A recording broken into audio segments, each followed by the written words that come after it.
ആരെന്ത് മണ്ടത്തരം പറഞ്ഞാലും തിരിച്ചവരോട് പറയാൻ നല്ല മറുപടി ഉണ്ടെങ്കിലും ഒന്നും പറയാൻ പറ്റാതെ മിണ്ടാതെ ചിരിച്ചു നിൽക്കേണ്ടി വന്ന അവസ്ഥ ഉണ്ടായിട്ടുണ്ടോ എന്ന് ചോദിക്കേണ്ട കാര്യമില്ല എന്ന് എനിക്കറിയാം. കാരണം നമ്മളിൽ ഒട്ടുമിക്ക ആൾക്കാരും അത് ഫേസ് ചെയ്തിട്ടുള്ള ആൾക്കാരായിരിക്കും. നമ്മുടെ ഒരു ക്ലോസ് റിലേറ്റീവ്, ചിലപ്പോ ഒരു അകന്ന ബന്ധു, ഇവര് നമ്മളെ കാണുമ്പോൾ നമ്മളോട് ചോദിക്കും, 10ൽ എത്ര പെർസെന്റേജ് ഉണ്ട്, +2ൽ എത്ര പെർസെന്റേജ് ഉണ്ട്, എൻട്രൻസ് എക്സാം എഴുതിയോ, അത് ക്ലിയർ ആയോ, എവിടെയെങ്കിലും അഡ്മിഷൻ കിട്ടുമോ?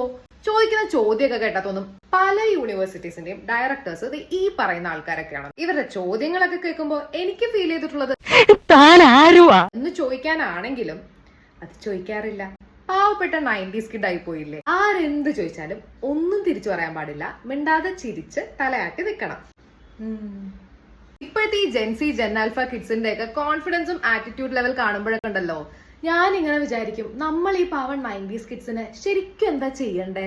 ഒന്നില്ലെങ്കിൽ ഒന്നും മിണ്ടാതെ വെറുതെ ചിരിച്ച് തലയാട്ടിക്കൊണ്ടിരിക്കും. അഥവാ പറയാൻ ധൈര്യമുള്ള ആൾക്കാർ പറഞ്ഞാലോ, അവർ അഹങ്കാരികളും ജാടത്തെണ്ടികളും അല്ലേ? ബൈ.